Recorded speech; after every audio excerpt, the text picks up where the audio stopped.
YouTube fam, welcome back to The Balance Show. Today we have a very special announcement for our brand new collection, Harmony, that launches later this month.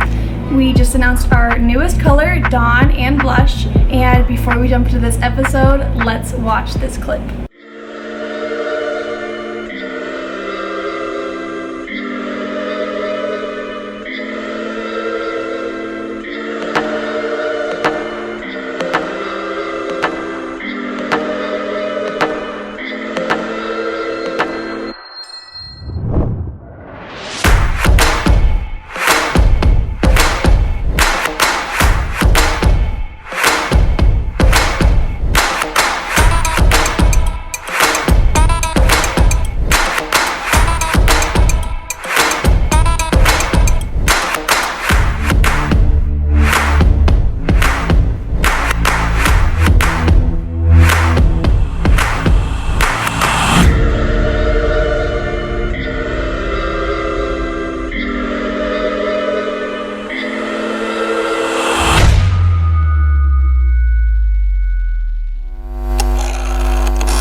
What's up, everyone? Welcome to The Balance Show. We believe that the key to life is balance.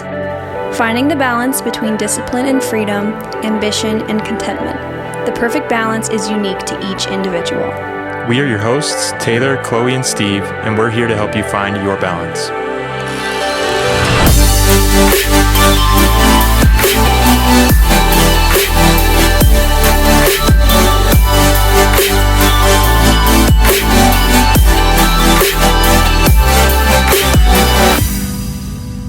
What's up, guys, and thank you for tuning into this week's podcast. In this episode, I interview Steve Dilk, talk about his life story and his transition from med school to starting Balance Athletica. It's a great story of overcoming, tribulations and really believing in yourself throughout, doubt and uncertainty. So, hope you guys enjoy the episode. Thank you for tuning in. What's going on, everybody? Welcome to this week's episode of The Balance Show. If this voice sounds foreign to you, that's because it is. My name is Ari. I am the Director of Marketing at Balance Athletica, and today I will be interviewing the great Steve Dilk. I don't know if it's great, but that's me. He's pretty great. I am Steve. What's up, everybody? So, some of you guys may have an inkling of his story. Some of you may not. Myself, too, I'm really, really interested and curious about today's episode because although Steve's a good friend of mine, I don't know his entire story from top to bottom. What I do know is that he was part of that esoteric group that got into med school, was on track to be a medical doctor, and completely changed routes, which I feel is really, really uncommon, especially in a field that's so regarded, so revered. And I just kind of want to go into Steve's life and talk about what spawned that decision, how did he get there, and what's happened since. Yeah, it's been a kind of a crazy ride. It hasn't been, I guess, when you look back on it, it is a little. It's not really ordinary for somebody to choose a career path and then really kind of radically change it. So that is something I did do, and I'm really happy I did.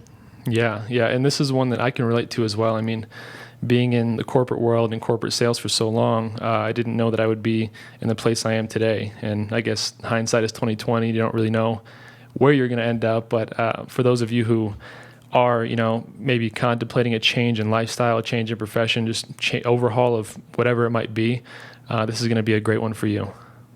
Let's get it rolling. So let's bring it way back to the beginning, Steve. From what I know, in childhood, you were a great athlete. You played baseball, right? Yeah, I grew up playing baseball, basketball, and football. When I was in high school, I did transition over to primarily baseball. I hit my puberty a little late, so like I was getting my butt kicked out there on the football field, and I wasn't really enjoying it. And I just really, baseball was kind of a sport that I could devote my time to and feel like I'm not getting my ass kicked every day. I heard you had some wheels in the outfield. Your boy's got some wheels. I haven't ran in a minute, but I used to be pretty quick. You guys should see this guy's calves. I get jealous every time I see him. Not to be weird. You got to hit the calves. No skipping calf day. there's something like blasphemous about that, you know? Yeah. You don't do that. But so, you grow up and pretty heavy into athletics from what I understand. And I know that your family has some history in the medical field too.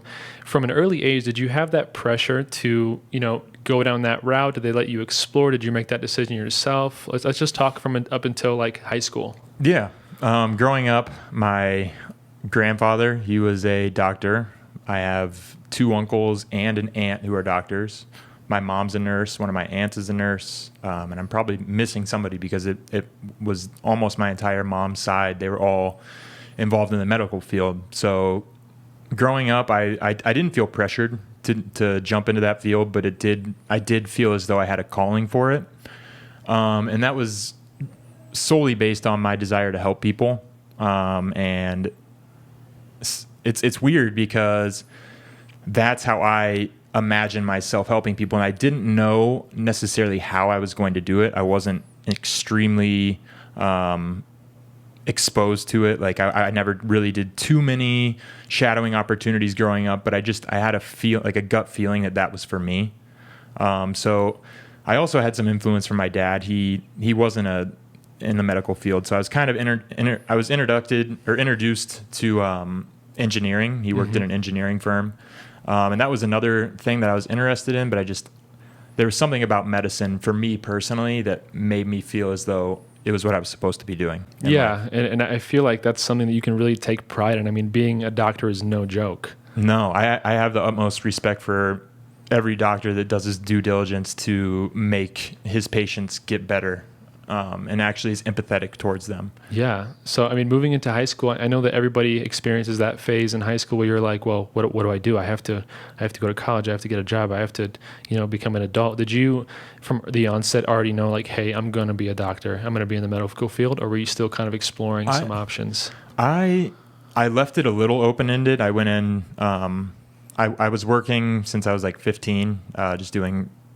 I was a Jimmy John's guy for a little bit. I was delivering subs, 30 minutes or faster, your money back, because I was cruising. You had the wheels, dude. You had the wheels. I had a Chevy S10 pickup truck, manual transmission. I had to carry like the drinks in a drink tray, and shift with the other hand and drive with my knee. Did you ever like spill any or no? It was even like the snowy. I didn't work there very long, but I did work for my dad. I worked as like a technician for the engineering firm that he worked at. Yeah. And I was interested in that. I liked the people there, but I still chose biochemistry as my degree at Purdue, knowing that that would give me the best. I think personally, I thought that was one of the best resumes going into medical school. So that's kind of why I went that route. Yeah, it was solely with the purpose of getting a degree, doing well, and getting into medical school. Yeah. So, I mean, just to paint the narrative, and I think we've maybe touched on it just a little bit in previous podcasts, but I know a lot of, the college population, you have the archetypal, first couple of years partying like crazy, going out most nights and just wilding out because it's your first inkling of freedom in your adult life.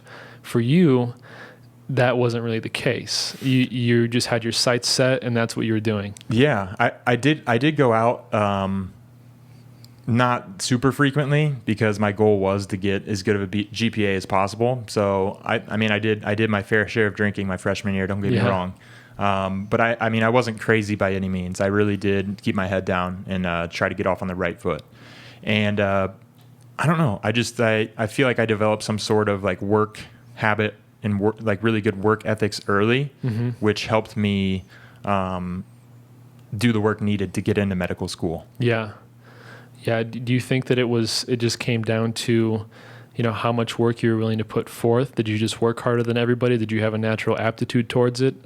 What happened there? So I actually, my major didn't come to me easily. It wasn't something that stuck extremely easily. I did have to put in a lot of work and effort into getting my subjects down and really understanding what actually I was studying. A lot of people can open the book and just know what they're doing right away. That's never really been me. It's just I've been willing to work my hardest to do the best I can. And it's not always the best in the room, but I'm always proud of the amount of work I've put in to do the best I can. Yeah, I bet that helps you sleep at night. Yeah. I think that it's weird because in college, it's like there's certain degrees where you can kind of coast, and it's almost like you may or may not leave with the work ethic required to be successful in your career. So for some people, I think that's self-taught. And for me personally, the only reason I learned it is because I knew that if I wasn't going to work hard, I wasn't going to get into medical school. Yeah. So that was my driving force to work as hard as I could. And I feel like a lot of people don't. They never have a real driving force to push themselves beyond the barriers of their own mind. Yeah. I mean, if you didn't have that carrot, in front of you, which for you was med school, it probably would have been a little more difficult to say no to any temptation of, goofing off or study late night or, do the extra work because you didn't get it on the first go. Yeah. If I did ever do that, I would not do well. I mean, regardless of how much attention I paid, I always had to work hard. Yeah. Some stuff came to me naturally, but most of it didn't. Yeah, I'm very similar in that way. Like if I don't have that end goal in mind, it's hard to keep on pushing. For me, that big thing was boxing and doing those early morning runs and stuff that really sucked.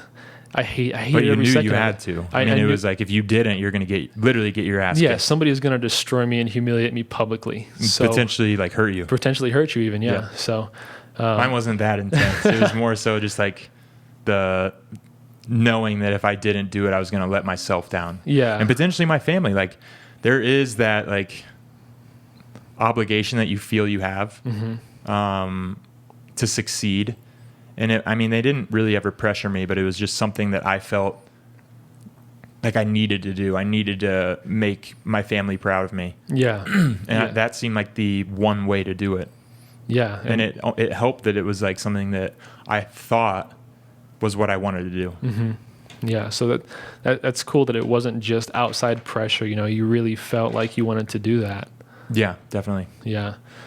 So, moving on into kind of getting into med school and that whole thing, and we can jump to this later, but I've heard rumors of this headphone phase of your life. Well, yeah, it started studying for the MCAT, and there's a lot of people that may listen to this that have studied for the MCAT and have taken it, have gone to medical school, and they so can for those people relate who to don't know what the MCAT is, what is that? MCAT is the entry exam that you have to take, and it's one of the driving forces for your admission to medical school. So if you don't do well on the MCAT, you're going to potentially not get into a school. And it's really important. It's almost more important than your GPA. So I took a year off between medical school and my undergraduate. And during that time, I studied for the MCAT, and I worked as a medical scribe at a hospital. And I think there was a few months there where I thought I was studying harder than I've ever studied in my life, and it was studying for the MCAT. That was my first real exposure to you're going to sit down and study all day, and you're going to do what needs to be done to get in. And there wasn't really anything driving me. I didn't feel like extremely motivated to do the MCAT, which should have been almost a red flag in my mind, because if I wasn't wanting to do it in the first place, maybe that's a sign that you don't want to go to medical school. If I was really passionate about it, I'm sure I would have had a different mindset, but I was studying from morning to night for the MCAT for about 2 months. And is this the headphone phase, or this hasn't hit yet? This is one of the headphone phases. So I would put on headphones all day and just listen to white noise. So you wake up in the morning and the headphones come on. Headphones come on first thing. It's weird. And again, people will relate to this that have gone to graduate school and really just have to grind to get their work done. But it feels like you are removed from society. I personally at times would forget how to carry a conversation. It's literally just you and the books, and you're studying all day, and then you go. This is later on in medical school, but then you go to class and all that stuff. But for then, yes, that was the introduction of the headphone phase. So that seems to be common amongst a lot of people who have done successful things, like Kanye West talks about locking himself in his basement, just producing beats while everybody else was, goofing off in the summer and things like that. But do you think that just building that muscle and building that skill to do something so removed from everybody else because you have to has helped you today? Yeah, I think somebody that has mentioned this to the extreme is David Goggins, but it's like callousing your mind. Mm-hmm. I mean, I'm not by any means David Goggins. He has calluses all over his mind. Yeah, they're everywhere. But I think his mind is a callus. His mind is it's just a giant. It's just a giant callus. His whole mind. But it's like just creating new limits for yourself because you think you can only do. You can only go this far, and after that, like, you're done. That's it. But there's so much more left in the tank, and you really just have to be disciplined because motivation can only take you so far sometimes. There's going to be days where you're motivated and not motivated, but the discipline is what keeps you accountable, and it keeps you on track with your goals. Yeah. Most definitely. There's a lot of days where you don't want to do anything. Yeah, that's common. But you have to. Yeah, it's not an option. Yeah, I'm personally really struggling with it now. For those of you who have heard last week's episode, I guess, doing the 6-week Elevate You series, mm-hmm. Everybody's diet goals are different, but for me, I'm tracking strict macros that your wife has so kindly put together for me. I know that all too well. And it's truly hellish. It sucks. Yeah. Oftentimes I want to grab a burger versus, a bowl of quinoa, but I know that in the end it's going to pay off. So I just scarf that down and discuss each time, but it's a whole different story. It's just like creating habits. Yeah, for sure. And then moving on, and correct me if this is kind of later in the story, but bodybuilding coming in like during the big mix of all this stuff, is this post med school or is this during? I've already gotten into med school at that point, mm-hmm. and I was 3/4 of the way through. I was definitely, I was studying all day and night. That's all I did. And I would go to the gym. And I was staying on top of that. I was staying on top of my nutrition and training because I was prepping all my meals, making sure that I was doing it down to my breakfast in the morning. Like, I would have my eggs cracked literally in a container in the morning and ready to go, because if not, I would feel guilty and I need to study. It was the craziest thing. Any waking moment that you were not studying felt like you weren't maybe in trouble for the next exam. So everything that you did, like the cracking of eggs and stuff, is to optimize your study time. It's my not efficiency. It's not just for yourself. It's to optimize that. Yeah, it was literally so that I could eat during the day. I swear to God, that was it. It was so that I would get in the correct, because I was definitely eating more than the average person, mm-hmm. because I was trying to maintain my size mm-hmm. and my strength that I had worked hard to gain. I was training since my junior year of high school, so I wanted to stay on top of that. That's one thing I didn't want to lose, and it actually kept me on top of my shit. Yeah. Because you knew you had an hour to go to the gym or 2 and get after it. Release all thoughts. That was the most important thing for me. Just while you're at the gym, you can't worry about anything else, because why'd you go to the gym in the first place? Right. Nothing is going to get done while you're there except for your training. So that was my mindset. I went there, cleared my mind, went home, studied. So that was really your nourishment. That's the one bit of nourishment you had throughout the day. Mm-hmm. Yeah. And Taylor's company, that was nourishing. Yeah. I didn't really get to speak to her, but she was there. Is she just rubbing your back while you have these headphones on? Yeah, just having her in my presence was kind of calming. I think by myself it would have made me really anxious, because you're completely isolated. You literally have I had headphones on with white noise, noise canceling all day. Back to the nutrition thing, do you think that people going through what you went through, maybe not having the same type of plan or goal, would wither away? Because it's difficult to squeeze in that many meals, and I can imagine mm-hmm. it being difficult to eat properly during that phase of your life. It really helped me with my energy and waking up in the morning, because you don't get a ton of sleep mm-hmm. in med school. Doing that alone really helped me. And then that kind of led into my bodybuilding phase towards the remaining quarter of my first year. I decided that I was going to do a show, and I'm never going to do a show again. But I kind of wanted to push myself further mentally. Like, all right, you're in medical school. Can you take on a strict training regimen with cardio and diet? You're only going to have to do it for a quarter of medical school. Can you do it? And I wanted to push myself and prove that I could. To who? To you? Myself, yeah. To myself, because I knew that it was, I don't know how many people have done that, and I know it's very difficult because both things are very time demanding. It helped that Taylor was doing it with me, and she was able to help in some regards, but I just really wanted to push myself and do it with her. So moving on, and we'll get back into the bodybuilding just a little bit, but it's obvious that you clearly didn't go the full medical doctor route. When was the first sign, or even just bit of thought, that this might not be what you want to spend your entire life doing? So the first year of medical school is a lot of foundational courses. You do a lot of biochemistry, anatomy, introduction to clinical medicine, all that stuff. And it was really interesting to me because it was new and fun and something that I was good at. I was good at the anatomy and physiology, directly related to my training, which I really appreciated, and I like that. And I think if I could take one thing away from medical school, other than the fact that it created this discipline for me, was that it really taught me how my body moves in the gym and stuff like that. But that's kind of beside the point. What was the question again?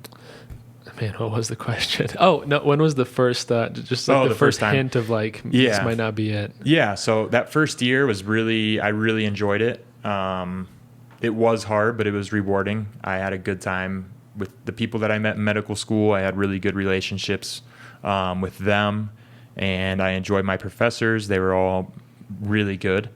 But the second year came, and it was all like the pathology, all that stuff that has to do with actual medicine, where I started to realize, I'm cramming my brain with a bunch of stuff that doesn't interest me. Am I going to find something that interests me? And I had worked in the emergency department and in an orthopedic clinic the year before medical school, and I kind of liked it. It felt really, practice felt really rushed and micromanaged. Especially by insurance. And that, to me, it felt like there was no freedom to practice medicine the way you wanted to, and the way that you're capable of doing. There's just a lot of brilliant minds in medicine, and I feel like a lot of them are confined to a box, and they can't operate outside of that box because of insurance. And for me, it felt limiting a little bit. And it felt like it started to feel like a trap. Like I was going to be in debt for the rest of my life, and I've already racked up a decent amount of debt my first year.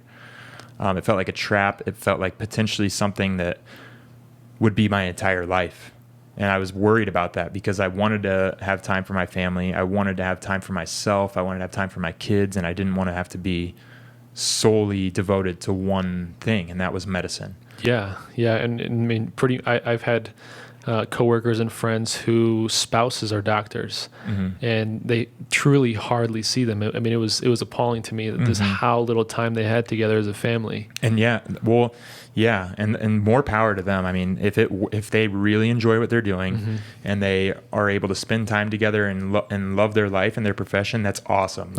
That's really what I wanted. I wanted to really enjoy medicine, but unfortunately, the more I thought about it, the more I realized that if I go down this route, I'm going to be very unhappy in the future. Yeah.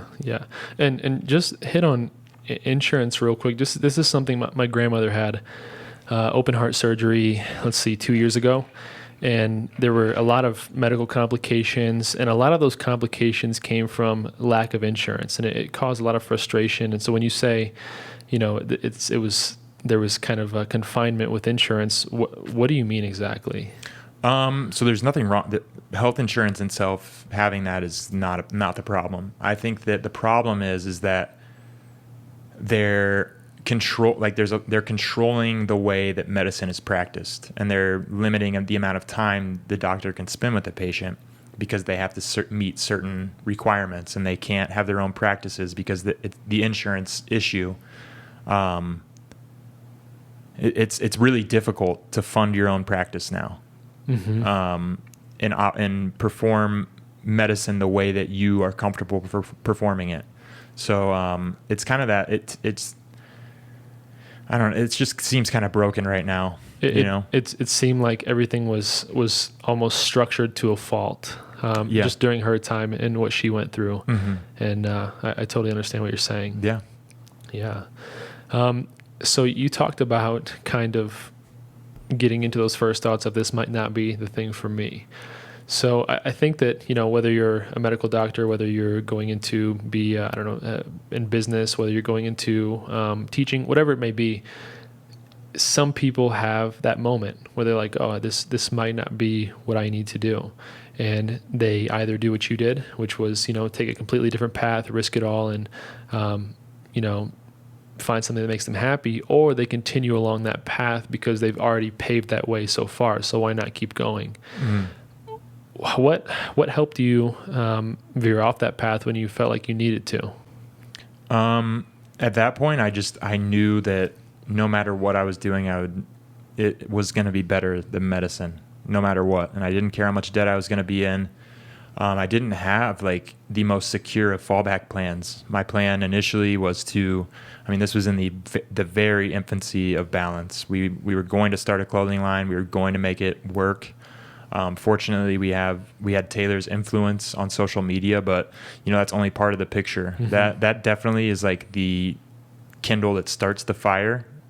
But the work that Taylor, Chloe, and I put in is what made it happen.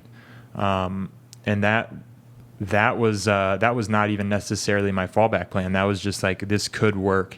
I'd like to have some time to focus on that and like really put some effort towards the brand because I believe in it. But I also, at the time, I was coaching. I was doing like macro and training coaching, which is nutrition and training coaching. And I had a few clients, and I was making like decent enough money to like skate by. But and this was during medical school. I had these clients. I wanted to boost the amount of clients I had and help Taylor with their challenges. So that was my goal. I just wanted to get my foot in the door, have a job where I am making money, but be able to put a bunch of time towards Balance. Yeah. So from just like even a psychological standpoint, how do you go from being the guy who, even like outside sources to the world, I'm the guy who's going to be a doctor, and now I'm not that guy anymore. I'm somebody else.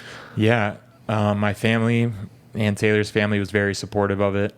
But there were a decent amount of people that I would talk to who were just like dumbfounded and thought I was stupid for doing it. And I think that sometimes that has to do with their like own insecurities. And maybe not. Maybe they actually think I'm stupid for leaving medical school. Which, you never know. Yeah, who knows? But it was hard coming to that conclusion that I was going to leave, because even myself, like I was like, I'm going to be a doctor one day. There was an allure to the title, like of being a physician or being doctor. But in the end, like your title is not going to make you happy. It's if you're doing what you love, that's what's going to make you happy. So, you said everybody was really, really supportive. That's not really common. I've got friends who, whether dropped out of college to do something different, like something more artistic, or change majors or veered off, and they don't always get that support. What do you say to those people? Just know that like people, they have no idea what your intentions are sometimes. And some people are so type A, or they're so used to a structured lifestyle. This is what you do.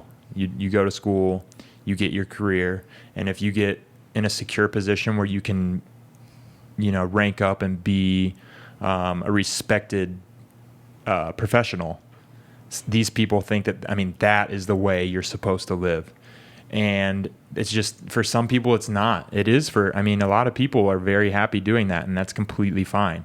But there are some people that find that they need to change their career path. And if that's the way you're feeling, you really should not allow outside judgment to change your mind.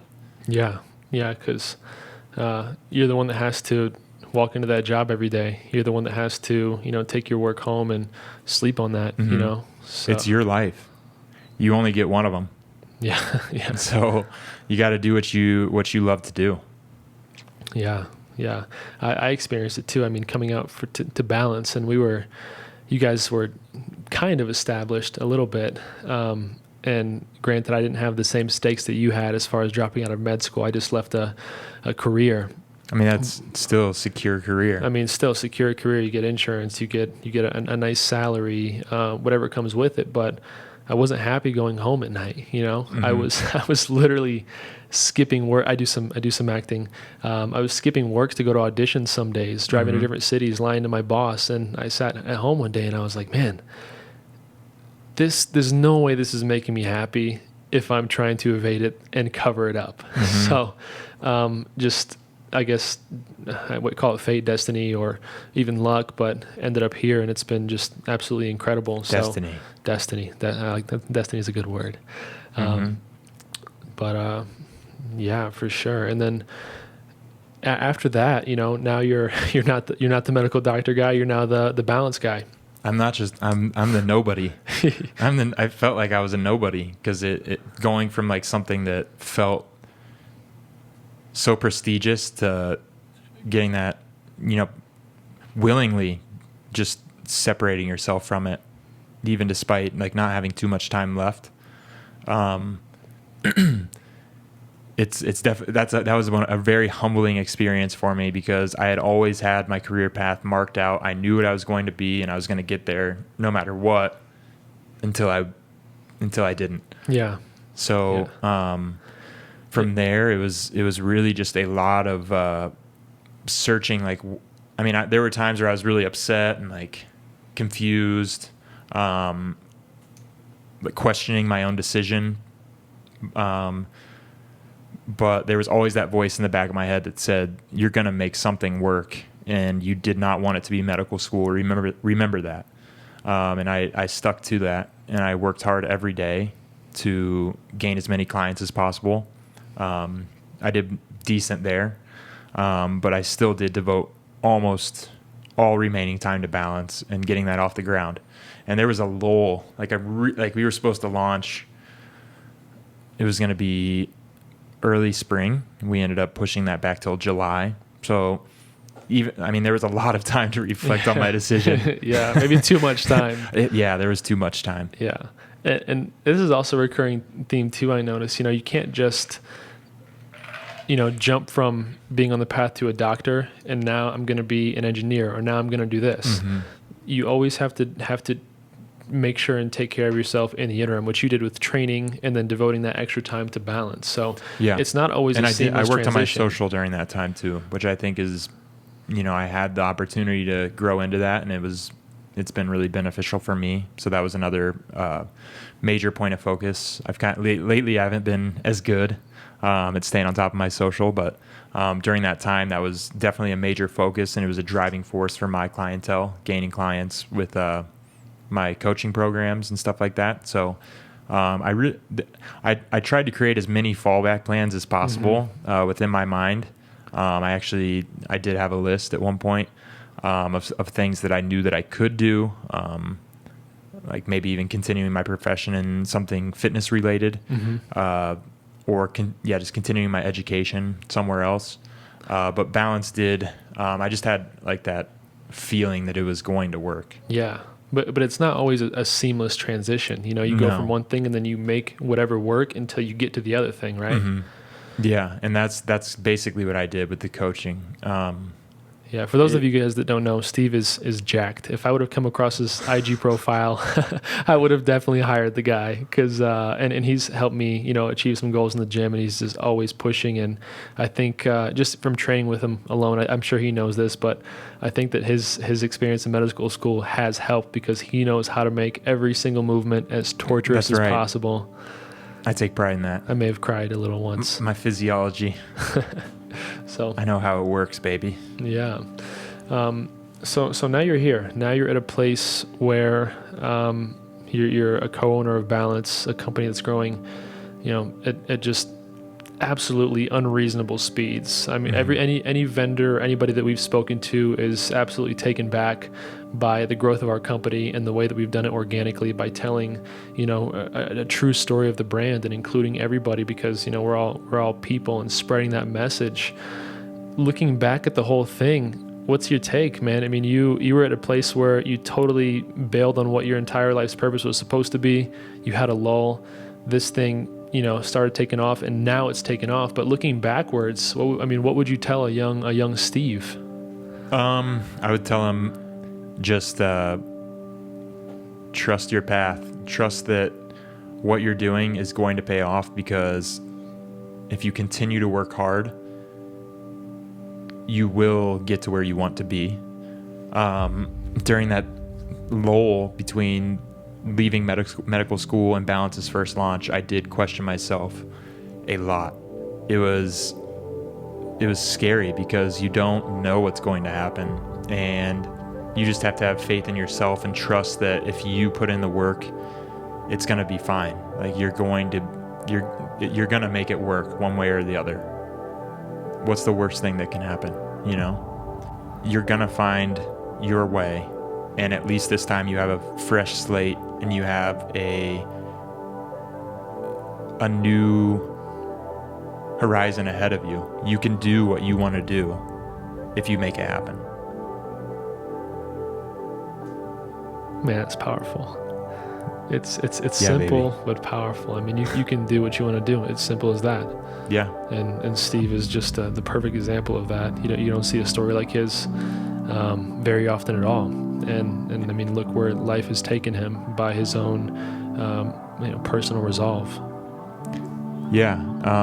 And another thing I want to mention is that you don't want to let any obstacle seem too big, because the one that felt big for me was the $180,000 of debt that I was in after school without a real solid plan in place. I did have an infrastructure of things that I thought I wanted to grow into, but there was still that uncertainty, and I can't stress that enough. You're going to feel uncertain if you're making a major life change, and in any situation, you're going to feel that way when you're making a major change. And don't feel it's necessary to make a major change either. If you're very happy with where you're at and you've gotten to where you want to be in your professional space, there is no reason to overcomplicate things. If you're happy, what's the point in making a change? You don't always need more. You need the thing that makes you happy. On that note, guys, thank you so much for listening to today's podcast and Steve's story. Really hope you got something out of it. I certainly did, and it was a true pleasure hearing your story, Steve. Unlike I've Thanks, never heard Eric. it before. And thanks for tuning in, and we will talk to you guys next week. Talk to you guys next week. Thanks for tuning in to The Balance Show Ciao. with me and Ari, And Butler, Ari and Steve. the marketing director of Balance Athletica, Mr. Cool Guy, producer man. Mr. Shy Guy. Bye, guys. Bye.